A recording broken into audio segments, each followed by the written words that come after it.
ესეთი მოვლენები, რაც ახლა ვითარდება ორმუზის სრუტეში, საიდანაც 20% ეს ძალიან ბევრია. საერთაშორისო ნაკადის, გაზის და ნავთობის გადის ამ სრუტის მეშვეობით. ეს ახდენს ძალიან სერიოზულ გავლენას ფასებზე და ახდენს მთლიანად მოვლენებზე სამყაროში. საქართველომ მიიღო კაცრი გაფრთხილება რუსეთიდან შეიძლება საფრთხეს შემცველით, ვინაიდან რუსეთი როგორც წესი ესეთი ტიპის განცხადებას შემთხვევით არ აკეთებს, რომ საქართველოს თუ ევროკავშირისკენ სვლას გააგრძელებს, რუსეთის შეწყვეტს სავაჭრო ურთიერთობებს საქართველოსთან, რას მოყვა ეს განცხადება. რუსეთის დაზვერვამ არ შეიძლება არ იცოდეს, რომ ამერიკის შეერთებულ შტატებთან გადატვირთვაზე სერიოზული ნაბიჯების გადადგმა დაიწყო ივანიშვილის ხელისუფლება. ძირითადი მოტივი და მიზეზი ალიევის ასეთი მოულოდნელი სტუმრობის და ერთში საუბრის ივანიშვილთან იყო სწორედ ამერიკის შეერთებულ შტატებთან გადატვირთვის საქმეში ფასილიტაცია. ალიევის ამ ჩამოსვლას და საუბარს მოყვა ოცნების პრემიერის კობახიძის გამგზავრება ანტალიაში, სადაც ის შეხვდა ერდოგანს. საუბარი იყო ბაქო, თბილისი, ყასის სარკინიგზო მიმოსვლის უფრო განვითარებაზე. იქ საუბარი იყო ასევე ამერიკასთან შუამდგომლობაზე და ეს გახდა ერთ-ერთი საფუძველი მოსკოვის გაღიზიანების. ჩვენ ივანიშვილის ხელისუფლება მთელ საქართველოს გვარწმუნებდა, რომ რუსეთისთვის მიუღებელი იყო მხოლოდ ნატოს წევრობა. როდესაც კრემლი გეუბნება, რომ მე შენ არამეგობრულ სახელმწიფოთა სიაში შეგიტან, თუ შენ ევროკავშირისკენ წახვალ. ეს იმხელა დიდი საფრთხეა, რომ რუსეთისნაირი ქვეყანა, რომელიც ახლა კედელთან არის მიწვეული, რომ დასჭირდეს. შესაძლოა ივანიშვილზე უკვე ეჭვებში ჩავალდილმა პუტინმა რაღაც ბლიც სამხედრო ღონისძიება დაგეგმოს. აი აქამდე მიიყვანა პრინციპში სულიად გაუთვლელმა, არასწორმა პოლიტიკამ ოცნების ხელისუფლების ივანიშვილის მეთაურობით, რომ ნუ ვაწყენინებთ რუსეთს. საფრთხე საქართველოს, უნდა ვთქვათ, ეს ერთხელ და სამუდამოდ იცოდეს ყველა ჩვენმა მაყურებელმა. მოდის, სწორედ მოსკოვიდან ბულგარეთში იყო გადამწყვეტი საპარლამენტო არჩევნები, ყველაზე მეტი ხმა 44% აიღო რადევის პარტიამ. ეს ბატონი რადევი, ვინც გაიმარჯვა, არის ევროსკეპტიკი, მჭიდრო ურთიერთობები ჰქონდა რუსულ სამხედრო ელიტასთან, ვინაიდან არის გენერალ-მაიორი, სამხედროა. ბულგარეთი არის საკმაოდ ეკონომიკურად ჩამოჩენილი, კორუფციაში ჩაფლული ქვეყანა, ვინაიდან ბრიუსელის დახმარება ჰაერივით ჭირდება და თანადგომა ახალ პრემიერს ბულგარეთში მკვეთრი ანტი-ევროკავშირის პოლიტიკის გატარება გაუჭირდება. გადმოვიდეთ უკვე საქართველოს მოვლენებზე, რომ უკვე იწერება ბევრი საქართველოში იმის შესახებ, რომ კობახიძე, ირაკლი, დღევანდელი პრემიერი ოცნების აღმოჩნდეს მეხუთე ბორბალი ოცნების მანქანაში. ეს ფაქტია, რუსეთის ეს მუქარა აიზულებს ივანიშვილს, რომ მიიღოს გადაწყვეტილება. ზახაროვას განცხადება ნიშნავს, რომ ივანიშვილსა და კრემლს შორის ურთიერთობები გაიბზარა უკვე. და ამის აღდგენა უცებ, რაც უნდა გააკეთოს ახლა ივანიშვილმა, ვერ მოხდება კრემლთან აი ასეთ ვითარებაში გამოსავალი არის მხოლოდ ერთადერთი. წავიდეთ ღიად ევროპისკენ. ნაბიჯი გადადგას ივანიშვილმა, რომ გაერთიანდეს დახლეჩილი, დათითოყაცებული და ერთმანეთს დაპირისპირებული ქართული საზოგადოება. ამისთვის აუცილებელია, რა თქმა უნდა, პოლიტიკური პატიმრების გათავისუფლება, ძალიან ბევრი კანონის გაუქმება, რომელიც დრაკონულია და ხელს უშლის ნორმალური საპარლამენტო არჩევნებისთვის მომზადება და დიალოგის დაწყება. ნამდვილი დიალოგის ევროპა სერიოზულად გძლიერდება. უკრაინა უკვე აი ასეთ ძალას იკრებს და თქვენ იცით, რომ უკრაინა და ევროკავშირი დღეს ეს ერთი სხეულია ფაქტიურად, რომ ევროკავშირი ძალიან მჭიდრო ურთიერთობებშია უკრაინასთან. ევროკავშირის თავდაცვის უმაღლესმა კომისარმა ედრიუს კუბილიუსმა გააკეთა საოცარი განცხადება, რომ ევროკავშირი მარტო არ არის ის ქმნის ახლა ევროპის დამოუკიდებელ თავდაცვის სისტემას. ჩვენ გვერდებიან და ეს გადაწყვეტილება მიიღეთ დიდი ბრიტანეთი, რომელიც არ არის ევროკავშირის წევრი, გავიდა. ჩვენ გვერდება ნორვეგია ნავთობის და გაზის ძალიან სერიოზული მიმწოდებელია მთელი ევროპისთვის. ნორვეგიას აქვს ყველაზე დიდი კაპიტალი დაგროვილი. მას აქვს განუყოფელი კაპიტალის სახით განვითარების ფონდში 2 ტრილიონი დოლარი. უერთდება ევროპის საერთო უსაფრთხოების სისტემას და ჩვენი სისტემა ხდება თავისი არმიით, თითქმის მილიონიანი არმიით, 850-დან 900.000-მდე არის ახლა. უკრაინის არმია კიდევ უფრო გაიზრდება და ამას უნდა მიმამატოთ ასევე თურქეთი. თურქეთი არის ევროკავშირის წევრობის კანდიდატი ქვეყანა, მილიონიანი არმია ყავს და თქვენ წარმოვიდგინეთ მილიონიანი უკრაინის არმია, მილიონიანი თურქეთის არმია, გერმანია, საფრანგეთი, ბრიტანეთი, უკრაინის ტექნოლოგიებით, რომელთან დაკავშირებით იაფი, რომელზეც მთელი მსოფლიო ოცნებობს უკვე და რომელთან თანამშრომლობა ყველას უნდა დაამატეთ ამას სპარსეთის ყურის ქვეყნები. 27 წლის შუა პერიოდისთვის ეს იქნება უკვე ჩამოყალიბებული უსაფრთხოების სისტემა. აი აქ უნდა საქართველოს მოსახლეობა, აქ გვინდა ყველას ვიყოთ ამის მონაწილე. აი აქ მე მგონი ივანიშვილის გადაწყვეტილებას აქვს ძალიან დიდი მნიშვნელობა. ამ კონტექსტში მინდა ვახსენო მისი შვილის, მისი უმცროსი შვილის, სოტნე ივანიშვილის განცხადება, რომელსაც მან დაგმო საკუთარი მამის მთავრობის მოქმედება ლაპარაკი არის ახალგაზრდების ფიზიკურ დაზიანებაზე, ძალადობაზე, ლანძღვაზე. უნდა ვივარაუდოთ და ამისთვის სერიოზული არგუმენტი არსებობს, რომ ეს ახალგაზრდა კაცი საკუთარი მამის წინააღმდეგ არ წავიდოდა. ასეთ შემთხვევაში კიდევ უფრო ვიწროვდება რკალი ოცნების პრემიერის კობახიძის ირგვლივ. უნდა ვივარაუდოთ, რომ ბევრ ცვლილებას უნდა ველოდოთ საქართველოში უახლოეს მომავალში. აი ამ საფრთხემ, რაც მოდის რუსეთიდან, უნდა გადაგვალახინოს. ეს მოხდა სწორედ უნგრეთში. უნგრეთში რა იყო? მათი არის თავარი ლოზუნგი და ნარატივი. რუსებო წადით სახში. ამან იმუშავა ძალიან სერიოზულად, ეს იმუშავებს საქართველოში. ყველგან საქართველოში უნდა გამოჩნდეს ასეთი პლაკატები. არჩევნების გარეშე, სანამ არჩევნები დაინიშნება. რომ იმ 80%-მა, ვისაც აქ უნდა ევროპული ოჯახის წევრობა, ეს ხალხი, ეს 80% ერთად დადგება, შეიქმნება ერთი დიდი პოლიტიკური მოძრაობა, რასაც დაერქმევა ევროპისკენ მოძრაობა. ოცნების ხალხი, ვინც იქ პრაგმატულად დაზონეს, ამაში გაერთიანდნენ. მიმართავ ახლავე ამ ეთერიდან თქვენთან ერთად დაახციეთ ამ შიშს და რაღაც კოლაბორაციონის მოსკოვთან თავი.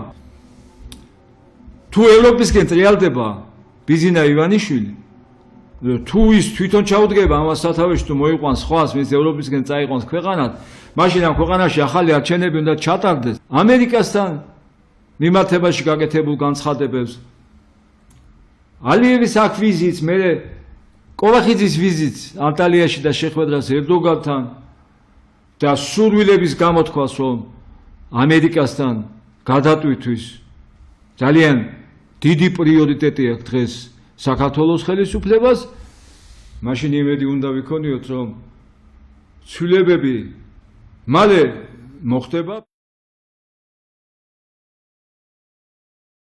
ნეოლიბერალური იდეოლოგია ბოლო ჯამში გათვლილი არის, რომ უნდა შეიქმნეს მსოფლიოს თავისუფალი სამოქალაქო საზოგადოება.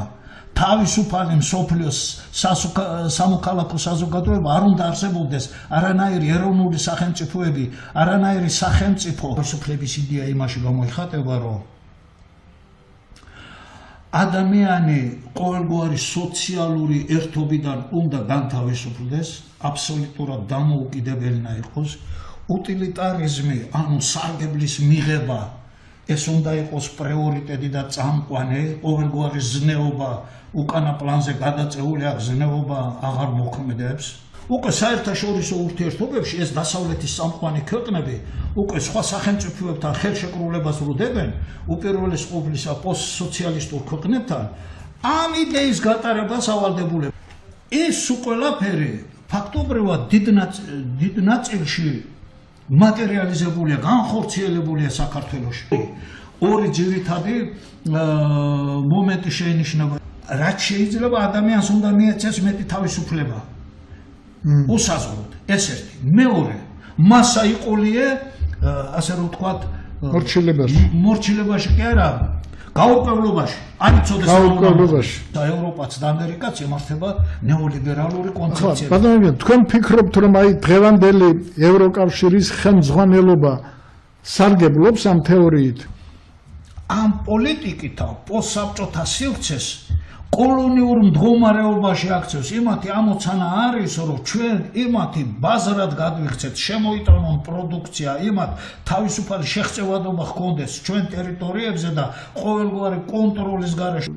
ძალიან მიუღებელი პოლიტიკა გავამართლოთ, ვითომ იმას ებრძოლება ამ დროს.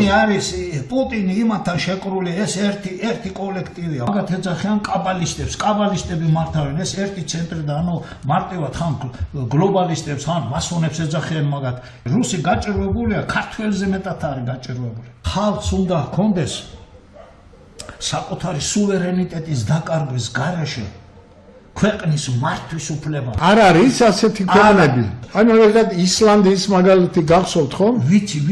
როცა ძალიან აურია მთავრობამ, გამოვიდა ხალხი, გადააყენა ხელისუფლება, თვითონ მოკიდა ხელი და მაგათ მიღებული იმათი რაოდენობა სხვა არის, მაგრამ როგორ შეიძლება შექმნას ხალხმა თავისი სუვერენიტეტის შენარჩუნების როგორ შეინარჩუნოს და როგორ მართოს სახელმწიფო, უნდა მოხდეს აი ეს საარჩევნო კომისია დამოუკიდებელ კონსტიტუციური ინსტიტუტად უნდა გადაკეთდეს, რომელიც არ დაემორჩილება მთავრობას, არც პარლამენტს. პირიქით, ეს იქნება პოლიტიკური ზედამხედველი პარლამენტზეც, მთავრობაზეც. ესე იგი თქვენ საარჩევნო სისტემის მუდმივ მოქმედი საარჩევნო კომისია უნდა იყოს, რომლის საქმიანობაში არ უნდა ერეოდეს სახელმწიფო. მე წარმოვიდგინე ახლა ბატონი ბიძინა მთავრობაში კი არ მოვიდოდა, იმ საარჩევნო სისტემის თავში მოვიდოდა, რომ მე ყველაფერი თვითონ მართოს. აი ამას როგორ ავწდებით? თუ როგორ ავწდებით, ის კონსტიტუცია, აი მაგალითად ამერიკაში ამერიკის კონსტიტუცია დღესაც მნიშვნელოვნად არ არის შეცვლილი. აი ამ კუთხით უნდა შეიქმნეს ძალთა საქართველოს პარალელური სტრუქტურები. საქართველოში აი ეს სტრუქტურა უნდა ჩამოყალიბდეს. მთელი ხელისუფლება უზურპირებულია. მაშინ ჩვენ როგორ გავარღვიოთ? რეფერენდუმის ამბავი უნდა გადაწყვეტს, უნდა დაუბრუნდეს ხალხი რეფერენდუმის უფლება. ეს არ არის სწორი რომ ისახნეს. სამშობლოს ღალატის პუნქტი უნდა აღდგეს. რეფერენდუმის საკითხი გატანილი იქნეს ადამიანის უფლებათა სასამართლოში. ეს დიპლომატები რომ მიდიან იქა და მიტინგებზე რომ მონაწილეობას ღებულობენ, თუ გული შესწევათ დემოკრატიისათვის, მოვიდნენ და აქ მიიღონ მონაწილეობა. აქ დაგვისაბუთონ თავიანთი მართებულობა ამ ღირებულებისათვის. რატო იბრძვა? მე ვიცი რომ აი რაც ჩვენ ვარსებობთ თავს მოხვევით უფრო რუსეთი გვახევს თავის ამბავს ზოგს ღიად ზოგს საუვალიერებულად ბატონი ბიძინა და მისი მმართველობა ამის 100%-იანი დემონსტრირება არის უამრავი რაღაცა აქვს დასავლეთს რომელიც ჩვენთვის მიუღებელია მაგრამ ის არაფერს არ გაძალებს ამათ თვითონ მოუწერეს ხელი ყველაფერზე ამ ხელისუფლებამ ამ ბიძინას ხელისუფლებამ მოუწერა იმ ერთსქესიანთა ქორწინებაზეც LGBT-ს დემონსტრაციების უფლებებზეც და იმის მოუწერეს იმიტომ რომ რაღაცა უნდა იმათგან მიიღო მე შეიცვალა სიტუაცია და ახლა იძახის მე ჩემს სუვერენიტეტს ვიცავო ეს არის ყველაფერი სიყალბე აი ეს ხალხი ვინც დემონსტრაციაზე არის და 500 დღეზე მეტია გარეთ დგას ყველა მიცის კონკრეტულად რისთვის იბრძვის შვილის ქმრის ნათესავის გასანთავისუფლებლად იბრძვის იმისათვის რომ ტროტუარზე შეეძლოს კაცს დგომა და თავისი აზრის გამოხატვა იბრძვის იმისათვის რომ 380,000 მშიერი ბავშვი არ ყავდეს და როცა ამდენი ბავშვი ყავს საქართველოში არანაირ ეკონომიური და ესე იგი სოციალურ პროგრამებს არ ამუშავებდა ამბობ რომ საუკეთესო ხელისუფლება ვარ და წინ მივდივარ ეკონომიკაში ამისთვის იბრძვის ხო ხელფასები იმხელა აქვს და კომისია შექმნეს ხალხო და ამ კომისიის შექმნის შემდეგ ფასები ავარდა ზევით ბიზნეს ბიტკოინებს ესე იგი ღირებულება ელექტროენერგიის უმცირებენ ჩვენ კიდე 30%-ით გაგვიწევდეს ესე იგი ეს არის ბანდიტიზმი პოლიტიკაში 3 მაქსიმუმ 5 ღონისძიება რომელსაც თქვენ გააკეთებდით იმისათვის რომ ქვეყანა უკვე უკან არ წავიდეს და წინ დაიძრას აი ყველაზე აქტუალური თქვენ რაც მიგაჩნიათ უპირველესი ყოვლისა ხალხის დასაქმების მიზნით წარმოება შევქმნიდი მრეწველობას განმოვითარებდი ეს ერთი მეორე უცხოელთა მიღების ამის პროცედურას გავამკაცრებდი მეორე მესამე ხელფასებს და დახმარებებს ამას გადავხედავდი რომ ძალიან ხალხი მოწყვლადია და იმათ დახმარება უნდა და თვითონ 15-20,000 და 30,000-ით რო აქვთ ხელფასები სად გაგონილა ასეთი განსხვავება ხო კიდე მეოთხე განათლების საკითხი დღეს წესრიგშია და მაგას კრიტიკულად გადავხედავდი განათლების კრიტიკულად გადავხედავდი მეხუთე აი სადისკუსიო პოლიტიკას წარმართავდი რასაც დასავლეთი ცდილობს თავს მოგვახვიოს ეს რამდენად მისაღებია ჩვენთვის ღია დისკუსიას მოვაწყობდი სადაც მონაწილეობას მიიღებდა მათი დიპლომატური, ოპოზიციური და პოზიციური ძალები, რომ ამ ღირებულებებმა ბოლოს და ბოლოს გაფილტურა განიცადონ და ჩვენი ეროვნული თვითშეგნებიდან გამომდინარე, რომ დამკვიდრდეს და მივიღოთ.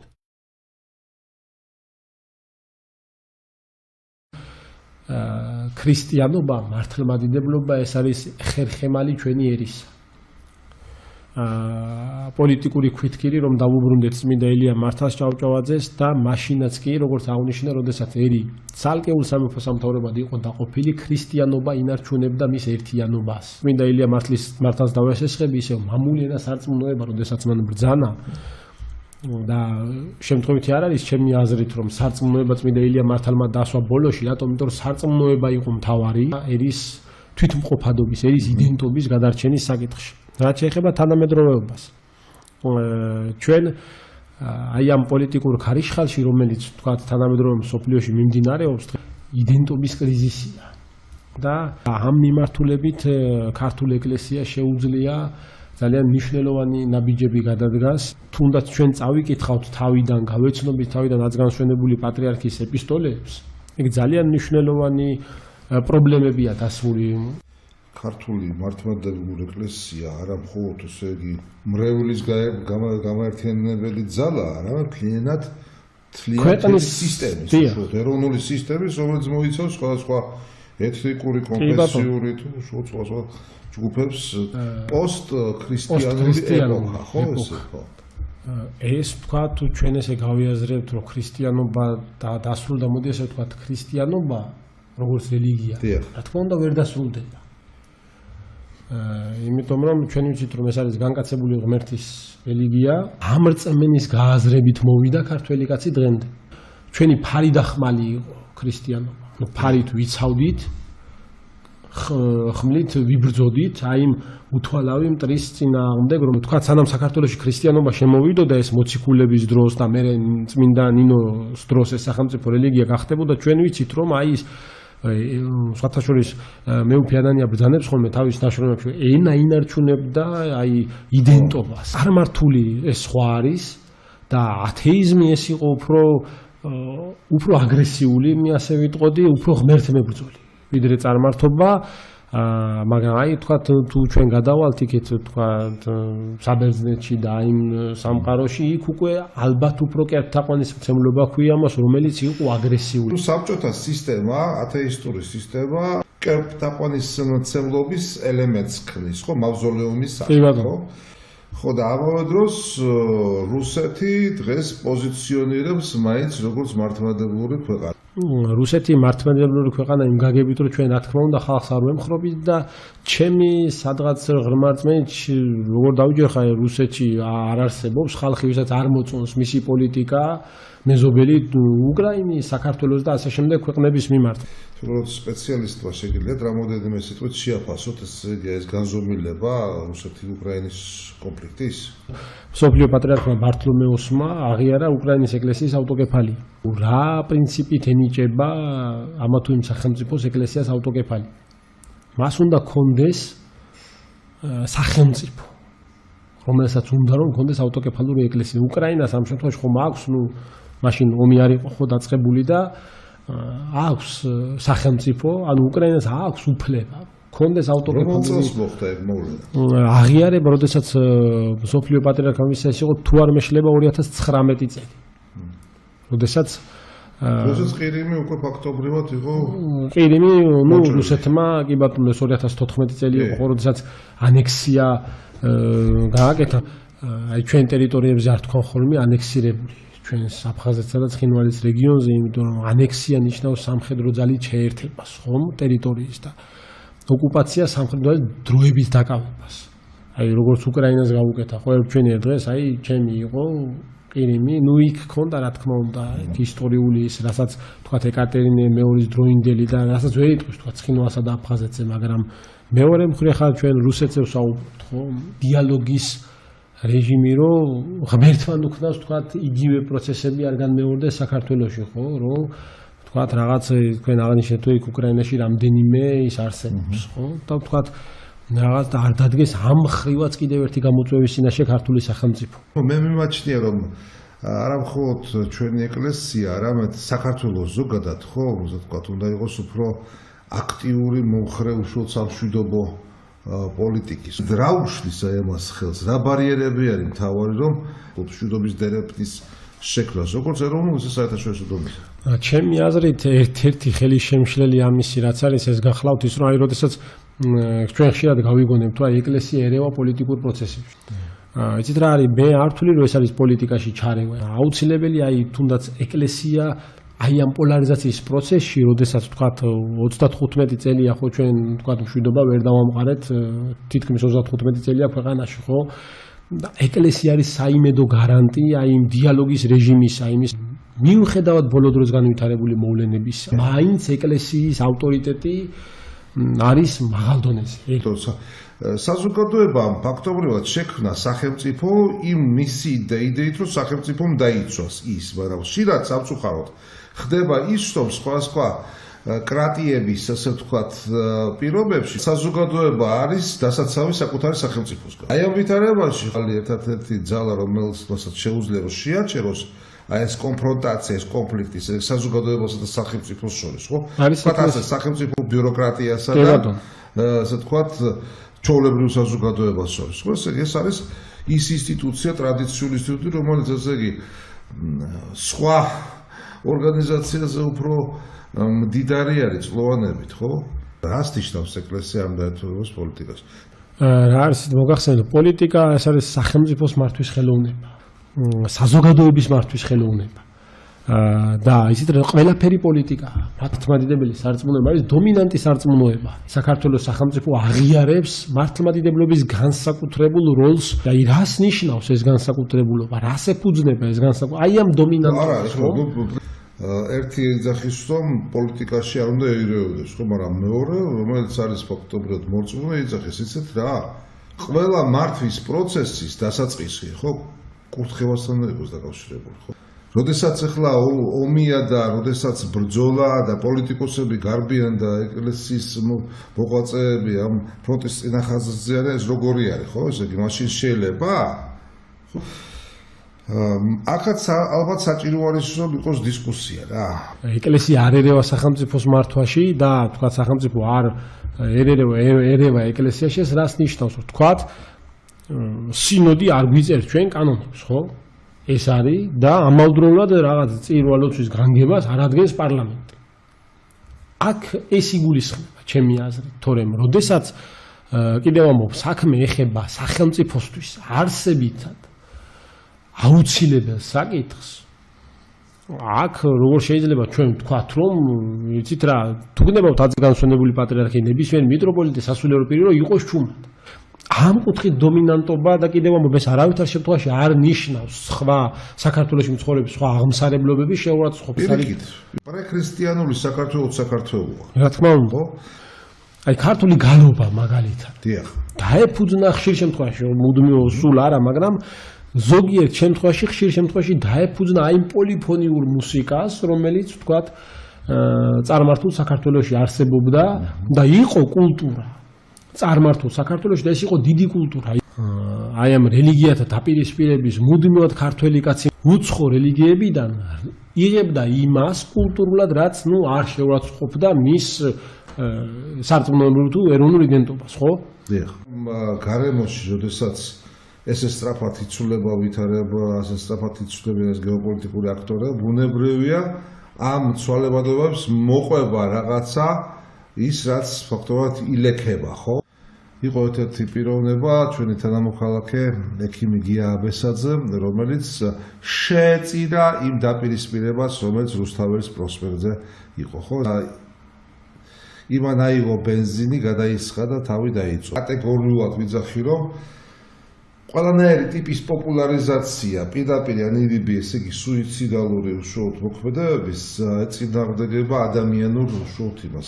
მაგრამ ამ ადამიანმა დაინახა, რომ ეს ხალხი ვეღარ აზროვნებს სიძულვილისგან. აი ამას დაუპირისპირა ეს ფაქტი, რომ იქნებ გამოეფხიზლებინა ისინი. გამოაფხიზლა? შეიძლება ამ ადამიანს სხვა გზა აღარ დარჩა. თქმის არ იყოს გამოიფხიზლებინა. ხო, აი იცით რა არის სხვა გზა ჩემი აზრით იყო, იმიტომ რომ ბოლო მოვლენები დაგვანახეს რომ ეს რეალური გზა არის. ეს არის მესამე ფაქტობრივად აზრი, ეს არის მესამე გზა, ეს არის დერეფანი რა, მშვიდობის დერეფანი, ხო? ჩვენ თუ დავდგებით ერთად შუაში და ესე იგი არ მივცემთ საშუალებას, ხო, ასე ვთქვათ, აი ამ კონფრონტაციას, პოლარიზაციას რომ გამვითარდეს, ხო? არ არიან ეს რადიკალები, არც ერთი მხრიდან და არც მეორე და არც მესამე თუ მეოთხე მხრიდან, ხო? გასაზღვრელები, ისინი არაფერს არ წარმოადგენენ, არც ცალ-ცალკე და არც ერთად.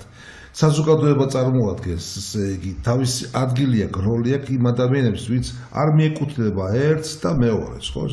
ეს ტოტალიტარული ის უნდა იყოს ამოგდებული რა აზროვნების მის მენტალობიდან. მაშინ ჩვენ დავინახავთ ყველანი, რომ მესამე ეს ძალიან ბევრი ვარ და უმრავლესობა ვართ.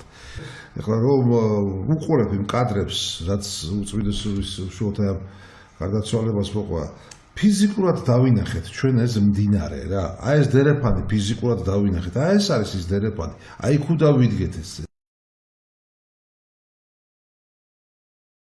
2017 წელს ოთარ ჟორდანია მაშინ ის გახდა ცხუმ აფხაზეთის მეცნიერებათა აკადემიის პრეზიდენტი, სხვადასხვა ამ აკადემიის დამფუძნებელია და ყოფილი რექტორია სოხუმის სახელმწიფო უნივერსიტეტის ალბათ არა ზუსტად ყველაზე ძლიერი რექტორი 93-დან 2005 წლამდე შემოვიდა ბრწყინვალე წინადადებით, რომ სოხუმის სახელმწიფო უნივერსიტეტს მიენიჭოს აკადემიკოს ილია ბეკუბას სახე.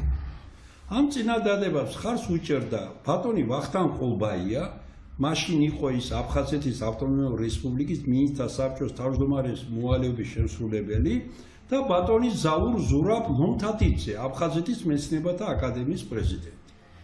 სამწუხაროდ იმ პერიოდში სოხუმის სახელმწიფო უნივერსიტეტის რექტორმა, არქეოლოგმა, აფხაზეთის არაბ მკვიდრმა ჯონი აფაკიძემ დაარაზმა თავის ჯგუფი და სამწუხაროდ სოხუმის სახელმწიფო უნივერსიტეტის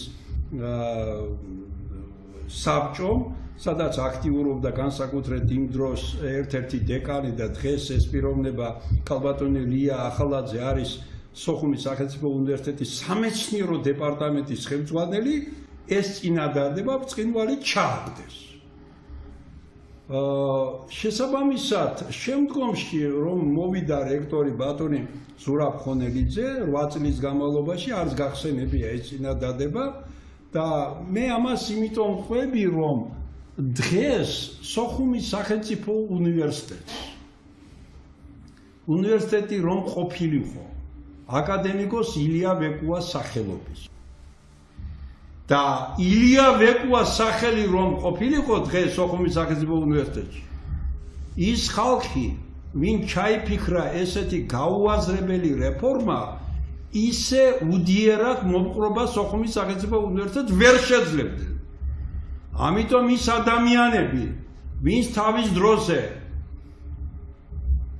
ოთარ ჟორდანიას დიდებული ინიციატივა ჩააგდეს, იმათ უნდა იფიქრონ, რა დიდი ცუდი საქმე გააკეთეს.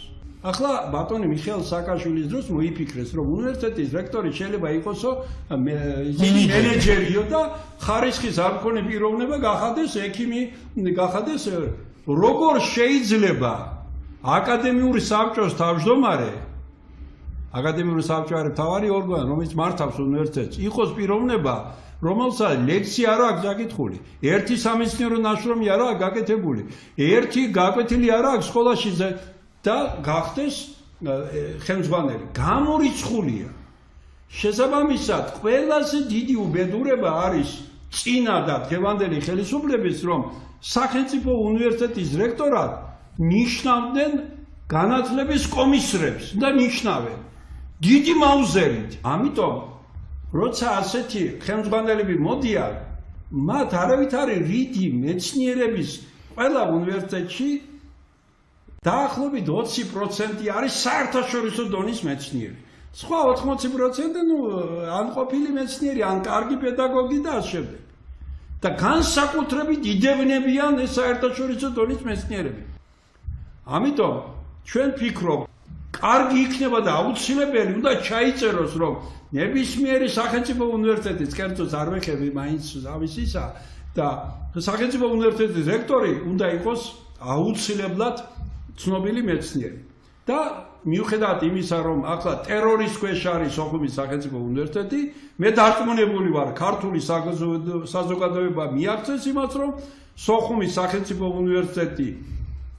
უნივერსიტეტს შეუნარჩუნდეს მრავალპროფილიანი კლასიკური სპეციალობები და ის გახდეს აკადემიკოს ილია ვეკუას სახელობის სოფლიოში ცნობილი მეცნიერის და ეს სახელი კიდევ უფრო მაღალ დონეზე აიყვანს სოხუმის სახელმწიფო უნივერსიტეტს და ყველა ის პროფესორი, რომელიც იქნება ამ უნივერსიტეტის ესე იგი თანამშრომელი, ის ეცდება, რომ ახლა ილია ვეკუას დონის ვერ იქნება, მაგრამ რაღაცნაირად სტიმული კონდეს გამითად. ბატონ გია, რა სიტყვით ამასთან დაკავშირებით? სოხუმის სახელმწიფო უნივერსიტეტს ილია ვეკუას სახელი თუ მიენიჭება, ფაქტობრივად აფხაზეთში არსებული უნივერსიტეტიც დარჩება თამაშგარეში მდგომარეობაში რაღაც მიზეზების შემდეგ, ყოველ შემთხვევაში და ეს უნივერსიტეტი იქნება კიდევ უფრო წარმატებული იმის და მე მომხრე ვარ, აუცილებლად ეს უნდა გაკეთდეს, ახლა მაინც გაკეთდეს, ამ პერიოდში მაინც, რომ მოითხოვოს სოხუმის სახელმწიფო უნივერსიტეტმა, რომ დაერქვას, ანუ სახელი მიენიჭოს ილია ვეკუას. მაგრამ მე არ ვიცი, რა საწინააღმდეგო პოზიციას გამოთქვამდნენ ის ხალხი. ერთ-ერთმა ქალბატონმა ზუსტად ბრძანა, რომ სოხუმის სახელმწიფო უნივერსიტეტს თუ დავარქვევთ ილია ვეკუას სახელით, ილია ვეკუას სახელი დაჩრდილასო სოხუმს. მაშინ ერთმა უპასუხა იქ ივანე ჯავახიშვილის სახელმა დაჩრდილა თბილისი. ანუ არგუმენტაცია არ იყო. მომავალ წელს ილია ვეკუას უსრულდება 120 წელი. რა თქმა უნდა, თბილისის სახელმწიფო უნივერსიტეტი, ესე იგი რაზმაძეს ინსტიტუტი, ილია ვეკუას სახელობის ინსტიტუტი, ცხუმ-აფხაზეთის მეცნიერებათა აკადემია, სოხუმის სახელმწიფო უნივერსიტეტი, ყოველ შემთხვევაში ის ხალხი, ვინც ფეხზე დგას და უყვარს მეცნიერება, ჩვენ აღნიშნავთ საერთაშორისო კონფერენციით, კონგრესით ილია ვეკუას 120 წელი და იმედია, რომ საქართველოს ხელისუფლება დიდი აკადემია, მეცნიერებათა ეროვნული აკადემია იშუადგომლოს, რომ სოხუმის სახელმწიფო უნივერსიტეტს მიენიჭოს აკადემიკოს ილია ვეკუას სახელი. ვინც ამის წინააღმდეგ გამოვა, ის არ იქნება სახელმწიფოებად მოაზროვნე.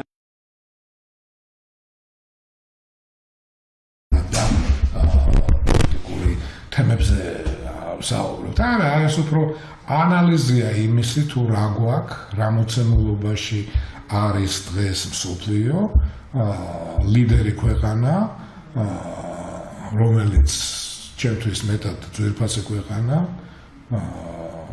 და მისი ხელისუფალი და აქეთკენ ჩემი მშობლიური ქვეყანა, კიდევ რომელიც აი ესეთ მხოლოდ ამისთვის და არა იმისთვის, რომ არც პოლიტიკოსობას ვაპირებთ, არც მე, არც ბატონი ვარში, არც გვინდა, არც ყოფილვართ. ერთი სიტყვით მხოლოდ იმისთვის, რომ ადამიანებმა გავაანალიზოთ რა ხდება და რატომ. და როგორ უნდა იყოს სწორი. და თუ არის ამაზე რაღაც განსხვავებული აზრი, მე ძალიან გთხოვთ, ქალბატონებო და ბატონებო, მოგწერეთ YouTube გვერდზე, როდესაც ნახავთ ამ გადაცემას YouTube-ზე, თქვენი შეხედულებები, თქვენი აზრები, შეურაცხყოფები კი არა, თქვენი შეხედულებები. იმიტომ რომ 21 საუკუნის საქართველოში ვცხოვრობთ და არ შეიძლება რომ შეურაცხყოფები ვაყენოთ სიტყვიერი, წერილობითი, გამოსვლითი შეურაცხყოფა არა. აი ნორმალური ადამიანური პასუხი და აზრების გაზიარება, მხოლოდ და მხოლოდ. იმიტომ რომ ჩვენ არ შეგვშვენის, ქართველები ვართ. საქართველო ის ქვეყანა არ არის, სადაც